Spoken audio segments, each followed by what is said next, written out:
Passover and the arrest. That would be a decisive week in the lives of all the participants in this story and, indeed, in the destiny of all humanity. The Master's arrival in Jerusalem was preceded by a long journey in which countless followers accompanied him to the nation's religious and political capital, passing through towns and villages where they were greeted by the joy of the residents, already aware of the fame and goodness of Christ. As the caravan of those who accompanied him grew thicker, the Master's passage through Bethany, a small town on the outskirts of Jerusalem, was extremely impactful, notably because there, in the company of his dear friends, Martha and Mary, who were mourning the death of Lazarus, Jesus, to everyone's surprise, would contradict the evidence by affirming that Lazarus had not died, but was sleeping. Having said this, he went to the door of the tomb, where, responding to his gentle and firm call, Lazarus himself, whom everyone believed had been dead for several days and whose physical body already showed signs of necrosis,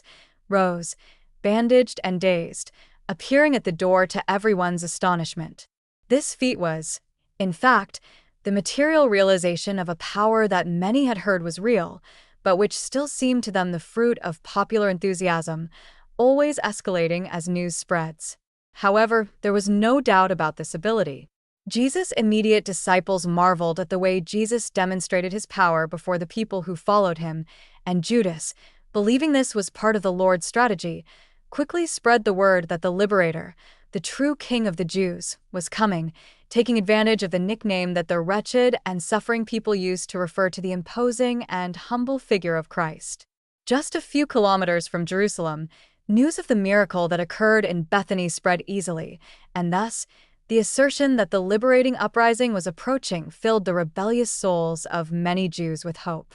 Thirsting for freedom, they were further inflamed by the prospect of the impending revolt. Likewise, Jesus' fame caused concern in the souls of the priests and Pharisees, who feared his doctrine because it imposed a radical change in their way of life and the possibility of deriving personal advantage from the exercise of the priesthood and control of the synagogues, things in which the personal interests of influential Jews were intertwined with sacred things. This has always been odious and continues to be so today, when many religious people rely on the professionalism of faith as a source of personal income and financial gain.